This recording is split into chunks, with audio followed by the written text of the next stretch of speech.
tardes. Estamos aquí en Transición como todos los lunes a las 14 horas. Hubo cierre de listas, sorpresas, grandes cambios, expectativas, pases de magia. La política argentina no da un segundo de respiro. Como dijimos, todas las semanas, todos los días son determinantes. Finalmente, el sábado a la noche, en una jornada arrolladora, se terminaron de componer las listas de las distintas fuerzas políticas.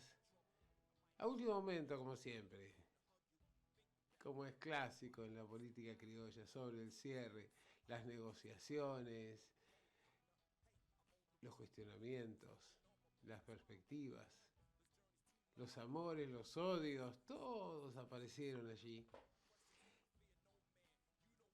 Una semana que había arrancado con la autoproclamación, la autopostulación de Eduardo Hugo de Pedro a la presidencia por el Frente Unidos por la Patria, e inmediatamente se subió a esa propuesta Juan Mansur, que un par de días atrás se había también autoproclamado como precandidato a presidente, pero ahora en condición de vice. Impactó, sin duda, la presentación de Guado, siguiendo lo que había sido el planteo de Cristina, un hijo de la generación diezmada, con un gobernador que tiene reconocimiento de sus pares, que había sufrido la proscripción de parte de la Corte Suprema para presentarse como vice en su provincia de Tucumán. Venían a confrontar con el ya autoproclamado hacía tiempo Daniel Scioli para definir al candidato definitivo. Cristina no hablaba, se mantenía en silencio. Guado emitió un video. Había otro que había grabado junto a Juan Mansur que nunca llegó a ver la luz. Inmediatamente los gobernadores se acercaron a la vicepresidenta y le plantearon que no estaban de acuerdo. Guado de Pedro encarnaba el diagnóstico de Cristina de que las elecciones estaban perdidas de antemano, que había que tratar de luchar por el segundo lugar para entrar al balotaje, prepararse para la resistencia, abroquelarse en las provincias, en los distritos. Ese tipo de caracterización y ese tipo de estrategia no tiene nada que ver con la naturaleza del peronismo. Y así fue que los gobernadores se acercaron a la vicepresidenta y le plantearon su deseo de que hubiera una candidatura única y que el candidato fuera Sergio Massa. Después de muchísimo tiempo, Cristina se comunicó con Alberto Fernández y Alberto, que ya le había planteado a los gobernadores que se habían reunido con él, dijo, bueno, acepto siempre y cuando me permitan colocar al vicepresidente y me garanticen lugares expectables para Victoria Tolosa Paz y para Santiago Cafiero. Ya se había lanzado Guado. El jueves a la noche, Daniel Scioli había hecho lo propio en compañía de Victoria Tolosa Paz, que iba a ser su candidata a gobernadora provincial, y de Nito Artaza, quien iba a ir como jefe de gobierno de la ciudad. El viernes cambió todo.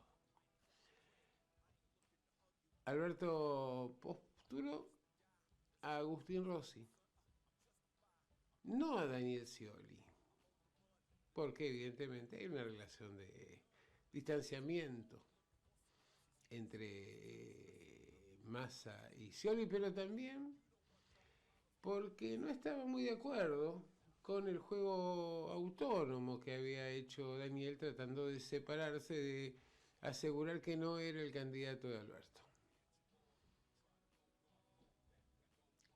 No había ya ni que pensarlo. Una propuesta que aspiraba a la victoria venía a reemplazar aquella que apuntaba a una derrota digna. Cuando se supo la nueva fórmula presidencial, el riesgo país cayó significativamente. Los títulos argentinos empezaron a levantar vuelo en el exterior y siguen hasta el día de hoy. El optimismo empezó a imbuir a buena parte del peronismo a nivel nacional. Había también desde los medios de oposición, se empezó a ver con cierto temor, ¿no? Los medios de comunicación opositores, la candidatura de Massa era efectivamente un presidenciable. Por supuesto que hubo críticas de los sectores ultracristinistas que planteaban desde que Cristina había cometido una traición, de que Massa no representaba el proyecto y bla, bla, bla, bla, bla. Cristina apeló al pragmatismo. Se dio cuenta que en definitiva, si le garantizaban el control institucional de la provincia de Buenos Aires y buena parte de los diputados y la totalidad de los senadores nacionales de la provincia, iba a poder llevar adelante su proyecto de concentrar, de convertir a su espacio en un espacio provincial. Identidad Ciudadana debería ser un partido bonaerense, sólido, hegemónico, a la manera del MPN tal vez, o alguno parecido. Y así es que Massa quedó instalado. Pero claro, había un problema, había muchas críticas de sectores intensos del cristianismo que se negaban o que ponían cuestionamientos sobre esto. Así fue que surgió una candidatura de unidad, la de Sergio Massa con Agustín Rossi, y una candidatura que vino a competirle con Juan Grabois o Grabois, como quieran, a la cabeza. No tenía avales, Máximo se los consiguió inmediatamente. No solo los del PJ, sino también el resto de las fuerzas que se requerían para hacer esa presentación. Habrá entonces competencia interna en las PASO, como quería Alberto Fernández. Quería originalmente, no luego de su acuerdo con Cristina, Massa, los gobernadores, los sindicatos. Felices gobernadores y el sindicalismo peronista de que Massa finalmente vaya a ser el candidato. Felices los mercados de que hay un candidato presidencial desde el oficialismo que garantiza el respaldo del peronismo y a la vez una visión actualizada, amigable, respecto de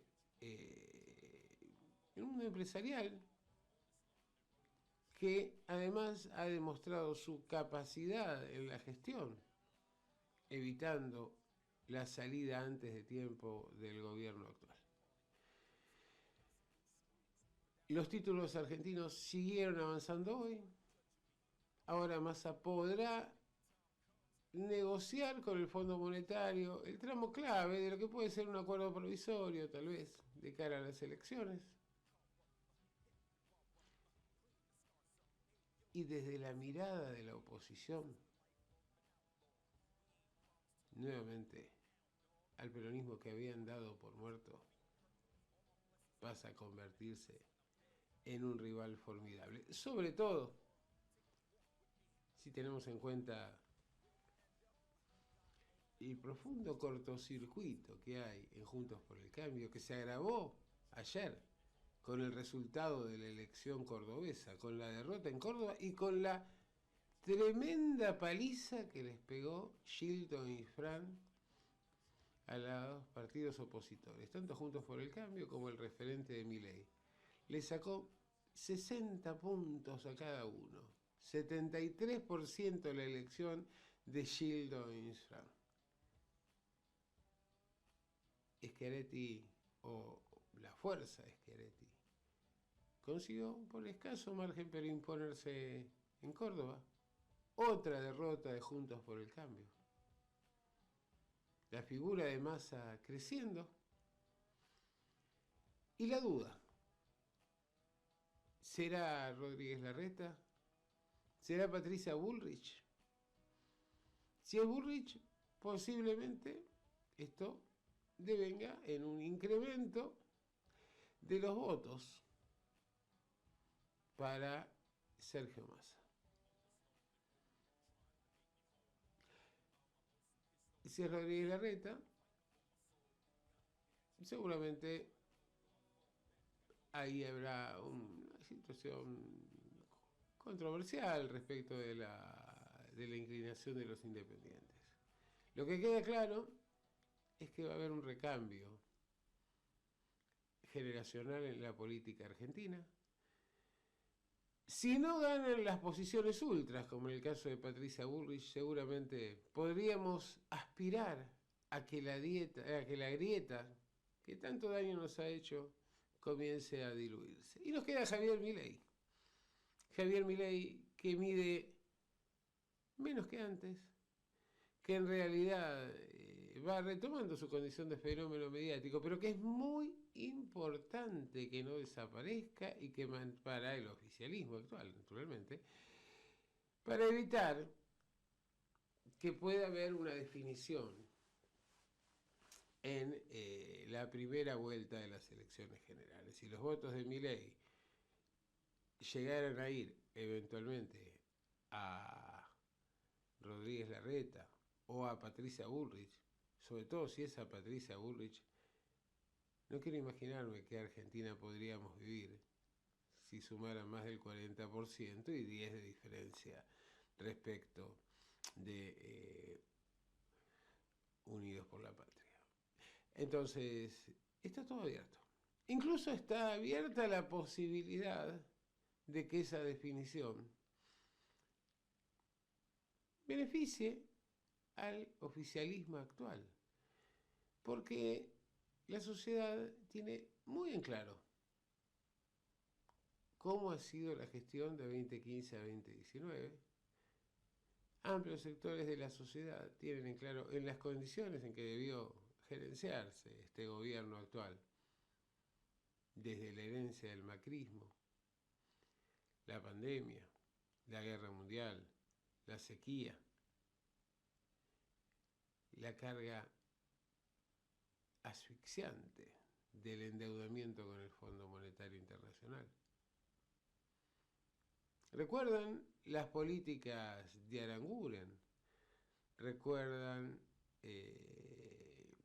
los procesos de saqueo de la mesa de los argentinos? ¿Recuerdan el destrato? Por eso, si bien en las elecciones parlamentarias de 2021 hubo un reproche hacia el gobierno por no haber cumplido con sus promesas electorales, esos votos no fueron a la oposición.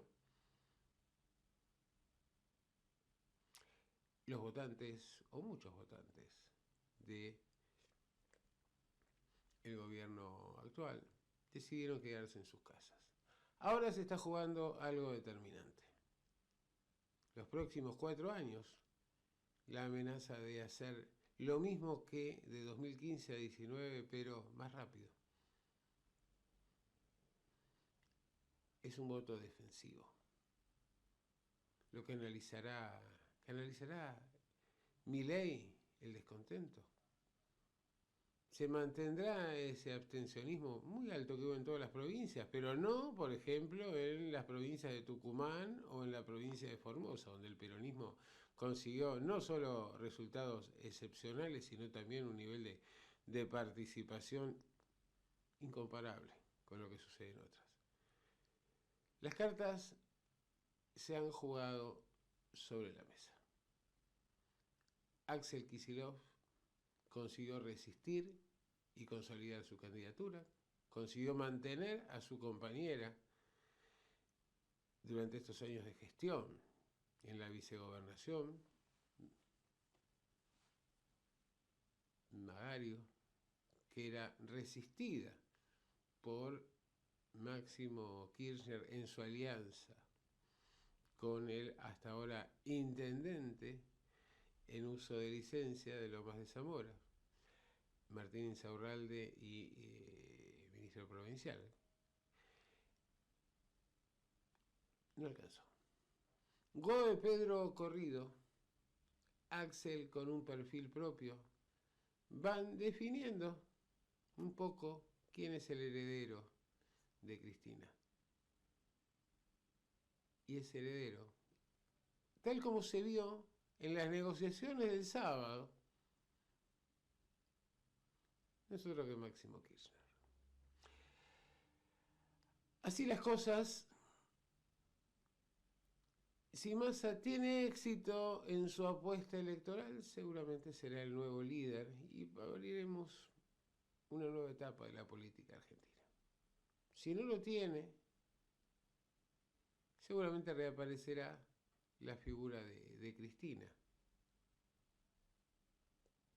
Para el cristianismo, que tenía este diagnóstico de derrota, consiguió lo que buscaba, tener una participación. 11 de los 16 candidatos a diputados nacionales, los 2 senadores, es decir, y además una participación muy generosa en todas las listas de la provincia de Buenos Aires. Sergio Massa también tuvo lo que quería, que era, del mismo modo que respaldado por sindicalistas, gobernadores, amplios sectores del PJ y demás, que era su candidatura presidencial. Si gana Massa, se abre una nueva época para el peronismo, posiblemente para la Argentina. Si no gana, desde la perspectiva del cristianismo, el que perdió fue Massa. Por esto estamos en momentos de definiciones. Un punto de inflexión, posiblemente, en la política argentina. Y todo eso depende de tu voto. Esto es En Transición y nos encontramos todos los lunes a las 14 aquí por Radio MEF.